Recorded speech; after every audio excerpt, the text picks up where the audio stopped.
All she's done is disappoint me." The sentence landed like a hammer, and the entire room stopped breathing.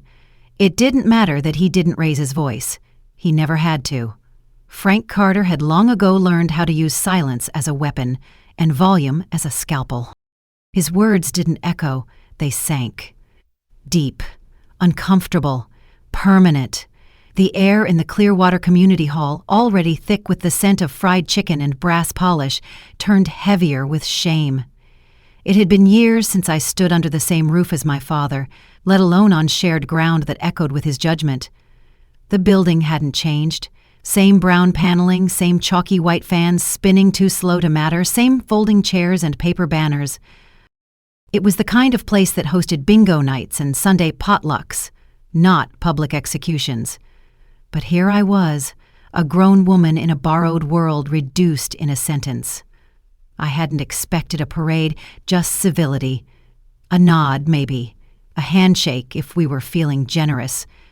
But what I got instead was his voice, calculated, deliberate, and as cold as the coffee in the corner urn. Conversations fell flat mid-sentence. Plastic utensils froze mid-air. People turned, but not toward me, at least not yet.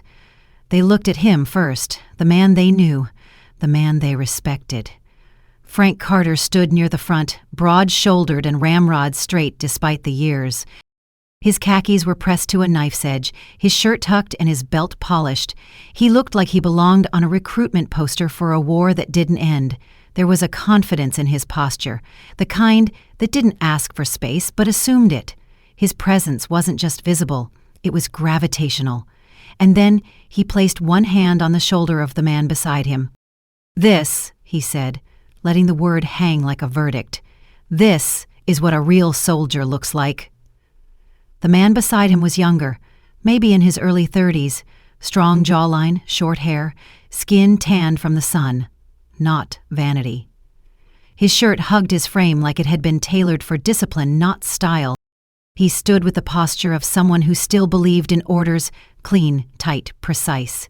Navy SEAL, my father added, louder now, as if punctuating the sentence he'd started with me. A murmur passed through the crowd like wind over dry leaves. A few people clapped. Others nodded in quiet approval, their faces lit with recognition. Not of the man himself, but of what he represented. Valor, sacrifice, service. And by extension, everything my father had always said I lacked. I stood near the back of the room, still holding the envelope that had invited me here. I hadn't worn a uniform, hadn't expected to be seen. I dressed in a simple blouse and dark jeans, civilian, quiet, forgettable. But in that moment, the weight of every step I'd taken away from this town pressed against my spine. I should have walked away, should have ignored it, swallowed it, buried it with the rest. But I didn't. Not this time. Then something happened. The SEAL, Remy, I'd later learned, turned. He had looked so steady, so sure of himself just a second before, but when his eyes met mine, something shifted. He blinked, once, twice. His jaw tightened.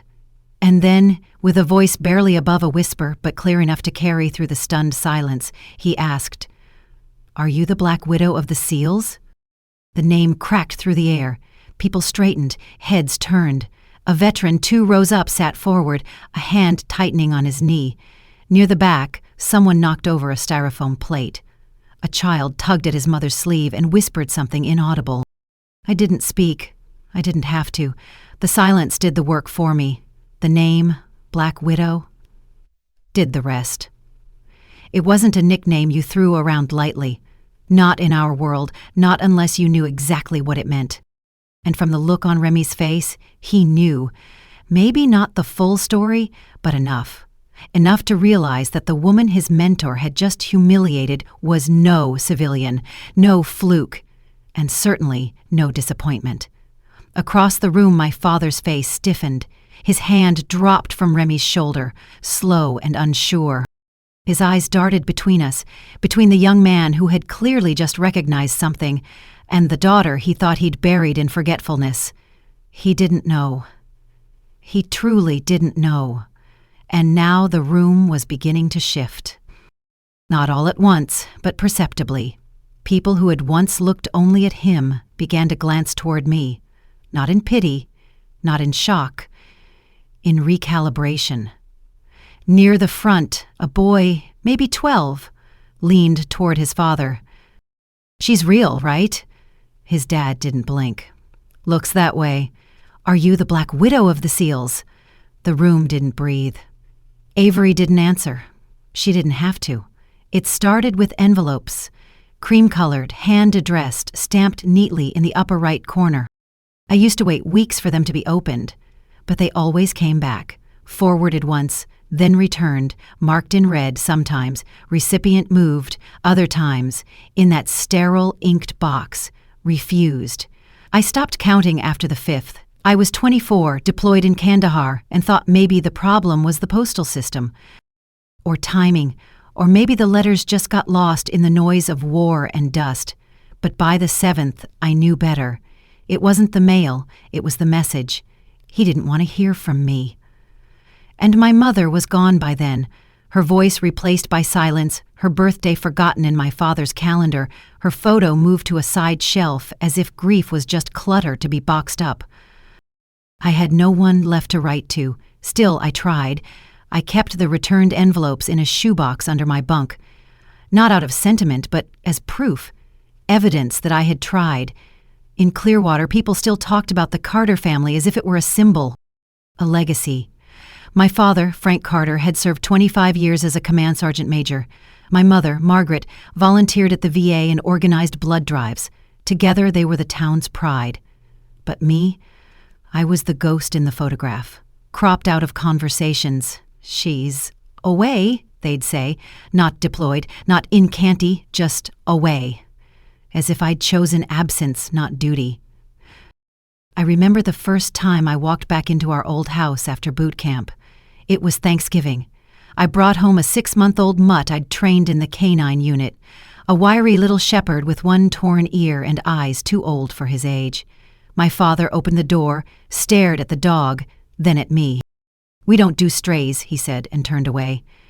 The dog slept in the garage that night. I sat beside him. I told myself things would change. They didn't. The second time I tried, it was Christmas.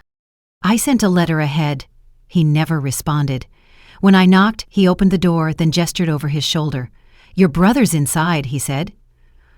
I don't have a brother. He meant Marcus, his former student, a junior officer he had mentored, praised, and brought home for the holidays. Marcus had taken the seat I used to hold at the table in his life.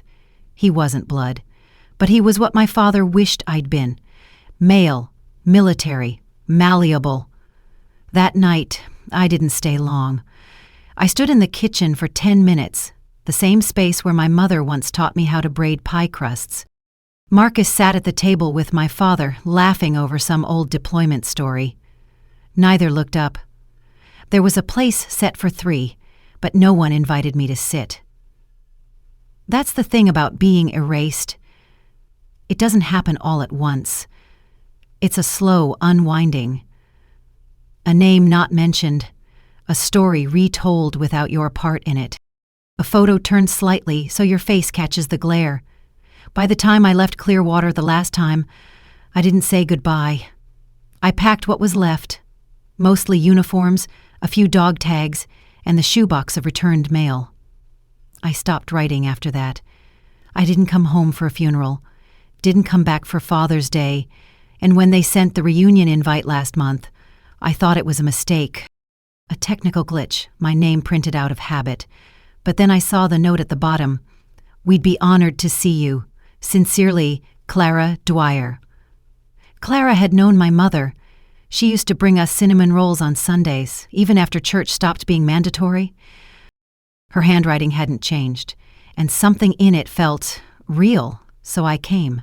Not to fight, not even to speak, just to be there, breathing the same air, proving I hadn't disappeared. And then came his words. "All she's done is disappoint me, delivered like a sermon, carved like an eulogy." But what he didn't expect, what none of them expected, was the name that Remy whispered. Black Widow. It was never a title I asked for, but it was earned. Through sweat, grief, and blood I didn't spill in front of them. I had stories too. I had scars. He just never asked to hear them. He didn't know. He never asked. And I had stopped explaining, but now someone else had spoken my name. I once sent my Bronze Star home in a padded envelope. No letter, no explanation, just the medal. I had hoped he would hang it, maybe next to his own, maybe in that hallway of framed glories where his deployment photos and commendations lived like royalty behind glass. I didn't need a ceremony, just a nail in the wall. Weeks passed, nothing. No message, no call, no acknowledgement. When I finally returned home between rotations, I found the envelope still sealed, buried under a stack of car magazines on the mudroom bench. I remember staring at it like it was a stranger, something that didn't belong to anyone. That was when I stopped expecting anything from him. The hallway of honors stayed unchanged. His medals remained polished, his citations backlit by warm lamps. But there was no space for mine, no empty frame, no tack waiting for a ribbon. It wasn't about the medal. It had never been. It was about being seen, being counted. I had bled for a country that didn't always remember my name, but I had survived for a father who never said it. Even now, standing in his hallway again, the same photographs lined the wall. Frank Carter in fatigues, shaking hands with generals, flanked by other men who looked like him. Stern, square-jawed, unbending. Not a single picture of me. Not in uniform, not in boots, not in blood. I took a slow step forward, fingers brushing the frame of one black-and-white photo from Panama.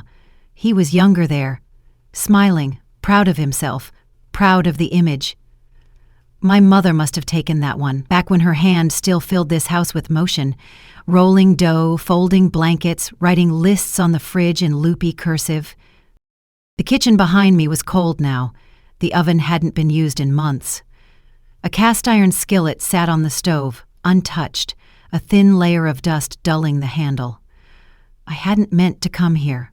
After the reunion, I told myself I would leave quietly, check into the motel just off Route 12, pack up the next morning and head back west. But something pulled me to this doorstep. Maybe it was a habit. Maybe I wanted to give him one more chance. Maybe I was still the girl hoping for a hook on the wall. The door had been unlocked. Typical small-town arrogance, or maybe confidence that no one would steal what no one remembered. I stepped in without a word, not sure what I was even looking for. Closure? Vindication? Instead, I found my medal. It wasn't in the hallway, not even in the study. It was in a drawer, unopened, still sealed, tucked in beside old batteries and tangled charger cords. Forgotten, or worse, ignored. I sat down at the kitchen table and placed the envelope in front of me. My fingertips pressed the edge. I didn't open it. That's when I heard footsteps. Slow, heavy. Not military strict like they once were. No heel-to-toe perfection. These were aging steps, real steps, reluctant steps. He entered the room like he was walking into someone else's memory. His posture wasn't perfect anymore. One shoulder slouched slightly. His hair had gone grayer than I remembered. But his eyes were the same, sharp, tired. We didn't speak right away. He looked at the envelope, then at me. "I didn't know you'd come," he said finally. I didn't respond. A beat. "I didn't know they gave you that." He nodded toward the package. "They didn't. I earned it. I should have said that, but the words stayed caught between my teeth. Instead, I said, "It came back, like the letters." His eyes narrowed, not in anger, but something closer to confusion or guilt. He looked away, hand curling slightly on the edge of the counter, like it needed something to hold on to.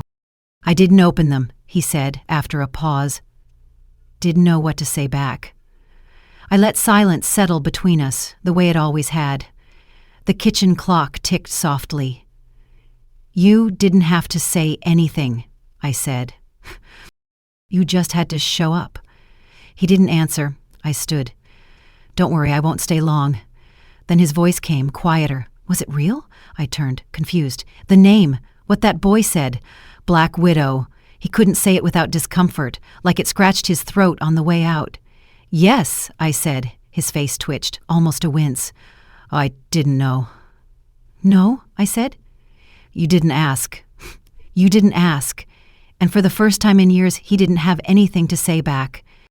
The last time I saw Bishop, he was limping. He had taken a piece of shrapnel near the left flank during a mission outside Kabul. The medic said it was a clean wound, whatever that meant. But no wound is ever clean when it's carried in silence. Bishop didn't bark, didn't whimper. He just walked more slowly for a few days, and when we got back to base, he curled into my bunk without waiting to be told. That's how I knew he was hurting. He never needed permission to feel, only space to do it. That dog, half shepherd, half ghost, knew more about loyalty than most people I'd met in uniform, and certainly more than the man who sat across from me now, flipping through his own memories like they were someone else's story. After the kitchen, I found the old leash, still hung on the garage pegboard. Stiff with age, the clip rusted just slightly. The tag was still attached. Bisha, do not pet. Beneath it, in faded ink, was my name and a military base address that no longer existed. Funny. The house never kept much of me. No medals, no framed photos, not even the letters. But the leash? It stayed. When I'd brought Bishop home that winter, I'd thought maybe the dog could build a bridge where I never could. I imagined my father seeing the discipline, the precision, the purpose, and maybe understanding me through him. Dogs had a way of softening people. They listened better than most humans and didn't judge the things you chose to leave unsaid. But my father took one look at Bishop and said, "He doesn't belong in this house." That night, Bishop slept in the cold garage, and I sat beside him, wrapped in an old quilt, pretending not to notice the way he occasionally lifted his head toward the door, hoping maybe someone inside might change their mind. No one did. The next morning, I found a note on the kitchen table. "Don't bring that dog back." It was underlined. Bishop never came back to Clearwater. He stayed with me through 2 more tours, slept on tarmac, trained with new recruits, dragged one out of a collapsed building and stood guard over his unconscious body until help arrived. They gave Bishop a ribbon for that. I tied it to his collar. He tried to chew it off, never liked being decorated. He didn't need praise, he just needed purpose. When he passed, it was quiet. His eyes were tired but trusting, like he knew I would carry what he couldn't anymore. I buried him at a friend's ranch outside of Reno, under a maple tree with enough shade for dignity. I didn't tell my father. Now, sitting in his living room, that same leash coiled in my lap like a question left too long unanswered, I wondered if he remembered that winter. If he remembered the look Bishop gave him, not angry, not defensive, just, knowing. Sometimes I think Bishop understood my father better than I did. He knew when not to expect kindness. Frank Carter sat in his recliner, the TV playing a low-volume football game neither of us cared about. His boots were off, lined neatly by the door, socks still folded military tight. He looked smaller than he used to, or maybe the room had grown larger in his absence. Funny how that happens when reverence fades. "I found the leash," I said. He didn't look at me. Still on the wall, right where I left it. He cleared his throat. He was a working dog, I added. Special unit. Taught him to detect plastic explosives, clear corridors, sniff out suicide vests. He finally turned his head, slowly. "You kept him?" he asked. I nodded. "Until the end." He said nothing for a moment, then quietly, "Didn't know he mattered that much." I laughed once, not out of humor. "He mattered more than medals." Another pause. "You talk about him like a person." Sometimes he was the only one who treated me like one. The TV buzzed faintly, filling the space our words couldn't. I stood and set the leash down on the armrest beside him. He looked at it, then at me, then back at the screen. "Bishop knew," I said. "Knew what?" I hesitated. "When someone didn't want to love you." He didn't answer. Didn't argue either, which, in his language, might have been the closest thing to an apology I'd ever get. "Bishop knew," I said. And in that stillness, I realized I wasn't talking about the dog anymore. When I was 10, my father taught me how to polish boots. Not just clean them, polish them like a sacred act. He lined up his own pair on a towel in the middle of our kitchen floor and handed me a small tin of black polish and a rag folded with military precision. I remembered the smell. Sharp, chemical, mixed with the faint scent of bacon grease and burnt coffee lingering from breakfast. We didn't talk during the lesson. That was his way. Silence wasn't absence in his world. It was control, discipline, the mark of someone too focused to waste words. At the time, I thought it was a quiet kind of love, a passing of the torch. Years later, I understood. It wasn't bonding, it was a rehearsal. Silence was the family anthem. Emotions weren't expressed, they were categorized. Grief wasn't discussed. Praise was implied, maybe, through a nod or a grunt, but never said out loud. My mother used to fill in the gaps with warmth. Soft hands humming in the kitchen, notes in my lunchbox. But when she died, the house swallowed its own voice. After Bishop died, I told myself I was used to it, the silence, the emotional drought. But grief doesn't get easier just because it's familiar. And now, sitting in that same living room, a decade older, 1,000 miles more weathered, I realized the silence hadn't changed. Only I had. I wandered into the den, drawn by something I couldn't name. The air was still stale with old memories and masculine rituals. The same leather chair is now worn in the arms. The same stiff curtains filter out any unnecessary warmth. Dust clung to the blinds like ash. The bookshelf sagged with military biographies, their spines cracked and faded. Vietnam, Kuwait, Operation Enduring Freedom, names of wars, names of ghosts. And then I saw it, a shoebox, poorly hidden behind a stack of outdated phone books just under the cabinet. Inside it, envelopes. Dozens. Some are still sealed. Most yellowed around the edges and the ink smudged, but it was still legible. My handwriting. Some were addressed in boot camp, others from overseas, all to him, all unread.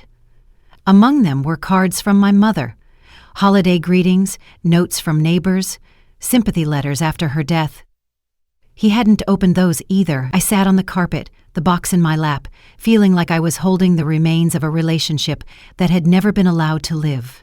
He must have heard the floorboards creak beneath me because soon I felt him standing in the doorway, tall, unmoving, shadow cutting through the dust-speckled light. I didn't look up. "They're not heavy," I said, fingers brushing the edge of a faded blue envelope. "But they feel like something." He didn't move. "They're yours," I added. "All these years. I thought maybe they never got through. Turns out, they just didn't get opened." A long pause, then footsteps. Slow, deliberate. He stopped beside the old recliner, his hand resting on the headrest like it was a crutch. "I wasn't ready to read them," he said. His voice sounded older than I remembered. Not just tired. Thin. Like something hollowed him out from the inside. I thought if I opened them, I'd have to answer, and I didn't know how. I looked up at him. For once, he didn't look away. "I didn't need an answer," I said. "I just needed to be heard." His mouth tightened. "I thought I was doing the right thing," he said. "Raising you the way I was raised. Discipline, order, no room for softness. You succeeded. It came out sharper than I intended, but I didn't take it back." The silence that followed was thick, not the controlled kind he used to master. This one was raw, almost apologetic. "I saw the Bronze Star ceremony," he said finally. "Someone sent me the link." I blinked. "You watched it?" He nodded once. "I watched all of it." My throat tightened. "Then why didn't you say something?" He hesitated. "I didn't think I had the right." I almost laughed. "You had the responsibility." He winced. "I saw it. Small, but real." We sat in silence again, but it felt different now. Not empty, full of the things we hadn't said and the things we never knew how to. He stepped closer, slower now, knees cracking faintly as he lowered himself onto the arm of the couch beside me. He picked up one letter and turned it over in his hand like it was foreign, sacred. "Why did you keep writing?" he asked. I shrugged. Because I hadn't given up yet. He nodded, slowly, and placed the letter back in the box. "I didn't throw them away," he said. "Even when I couldn't open them. I looked down. Sometimes," I whispered, "not throwing something away is the closest we come to holding on." He didn't answer, but he didn't look away. Outside, the wind picked up. The trees rustled like distant applause. A dog barked somewhere down the block. Life continued, but for once, so did this conversation. We didn't hug, we didn't cry. But we stayed in the same room, with the letters between us. Finally not hidden, finally seen. Sometimes not throwing something away is the closest we come to holding on. And for the first time, he didn't try to escape the silence. He let it speak. I didn't pack much when I left, just a duffel bag, faded, frayed at the zipper, the same one I had dragged through 3 continents and 2 wars. I folded each item of clothing like muscle memory, slower this time, not out of sentiment, but certainty. I wasn't forgetting anything. I was choosing to leave it behind. The sun was just beginning to spill across the kitchen tiles, catching flecks of dust in the air like fireflies in retreat. The air smelled faintly of toast someone forgot to make. The coffee pot sat idle, bone dry. No one had filled it in for weeks, maybe months. There had been no dramatic final talk, no heart-to-heart breakthrough, no last-minute plea to stay. But in the last 48 hours, something else had passed between us. Quiet, wordless, real. I had found the box of letters. He hadn't explained why he kept them. I hadn't asked. We had sat together on the porch the night before, wrapped in a silence that, for the first time, didn't feel like distance. It felt like a truce. In that house, we were never taught how to speak pain, only how to carry it, how to nod instead of cry, how to keep walking. But maybe, just maybe, learning how to stand still together was a start. Downstairs, I found him already dressed, not in uniform, of course. That had long since been folded and retired, but in a crisp, ironed flannel shirt and dark jeans. His boots were laced tight, even though he wasn't going anywhere. The leash was in his hand. Bishop's leash. The same one I'd left by the chair. I hadn't expected him to touch it. "I cleaned it up," he said quietly, offering it to me without ceremony. The fabric had been brushed. The metal clip shone like something cared for. The rust was gone. My fingers closed around it slowly. "You didn't have to," I said. "I know." I almost thanked him, but I didn't want to reduce the moment to words that couldn't hold it. Instead, I walked over to the front door, feeling the weight of everything I wasn't bringing with me. I stopped at the threshold, turned back. "You'll read them?" I asked, glancing toward the box of letters still sitting on the table. He nodded, almost imperceptibly. "Not all at once, but yeah." His voice caught slightly. It was not cracked. It just hesitated, like someone unused to forming certain syllables after years of silence. "Why did you keep them?" I asked. He didn't answer right away. Then, finally, he looked up. "Because I didn't want to throw you away." Even when I didn't know how to hold on, something inside me shifted. Not broken, just loosened. I turned the handle and stepped out into the morning light. The air had that crisp edge of fall, the kind that slices under your collar and wakes you in a way coffee never could. Leaves skittered across the porch like they too were leaving something behind. Somewhere down the street, a dog barked. A school bus hissed to a stop 2 blocks away. Life, unchanged. The same gravel crunched beneath my boots. But my gait was steadier this time. Not rushed, not bitter, just done. Behind me, the screen door creaked. I didn't need to turn. I could feel him there, still standing, still watching. "Where will you go?" he asked after a long beat. I stopped at the edge of the porch. "Somewhere quiet," I said, "somewhere without ghosts." He gave a soft grunt. Not dismissive this time, maybe even approving. Then, more hesitantly, "Will you come back?" I turned just enough to meet his eyes. Maybe. I meant it. Not as a promise, but not as punishment either. Just a possibility. Sometimes forgiveness wasn't a clean break or a tearful embrace. Sometimes it was leaving the door unlocked behind you. Not so someone could follow, but so you'd know you could return if you wanted. I took another step. The leash hung from my hand like a reminder of Bishop, of duty, of quiet loyalty that never asked for recognition, and of the version of me who once believed being strong meant being invincible. Now I understand better. Being strong meant walking away before the rot made you bitter. I paused at the edge of the driveway.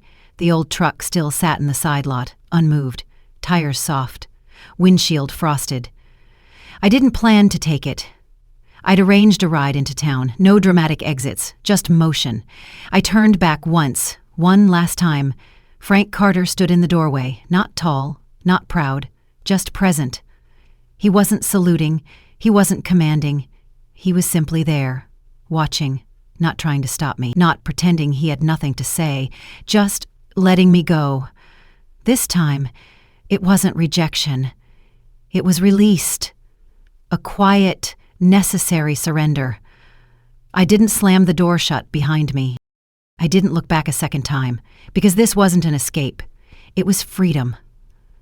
Some goodbyes don't come with slamming doors or angry words. Some of them just happen in silence. A silence that once hurt now becomes the only space left for healing. Walking away from the people you love doesn't always mean you've given up on them. Sometimes it means you've finally chosen yourself. Not out of selfishness, but out of survival. There's a cost to waiting for people to become what they never learned how to be. I hope that one day they'll see you, hear you, and value you. But you can't build your self-worth on someone else's inability to love you properly. In this story, we didn't get a fairy tale ending. There was no full circle embrace, no sweeping music. But there was clarity and peace. And sometimes, that's more powerful than reconciliation. For years, she carried the weight of silence, the burden of being the strong one, the one who served, the one who stayed loyal, the one who never got chosen. One day, she realized she could choose for herself, and that choice didn't need validation. It didn't need to be loud. It just needed to be enough. You see, not all healing comes from others finally doing right by you. Sometimes healing begins when you stop waiting for them to try. Family can be complicated, love can be conditional, and forgiveness, well, that's something you give yourself long before you offer it to someone else. There's honor in walking away with grace, with your dignity intact, with your voice reclaimed, even if no one claps, even if no one notices, because when you finally walk out that door and you don't look back, it means you've learned. You were never the problem. You were just too loyal to people who never deserved it, and now you're free. Free to write your own ending. Free to stop bleeding for people who never noticed the wounds. Let this story remind you, you don't owe your silence to anyone who built their comfort on your pain. Now we want to hear from you. Have you ever had to walk away from a parent, a sibling, or someone who was supposed to love you but didn't know how? Share your thoughts in the comments, and if this story resonated with you, drop a 1 below. Don't forget to subscribe to Family Fallout Stories, where we tell real, raw, emotional journeys of family, betrayal, healing, and strength. The next story may just be the one you need to hear.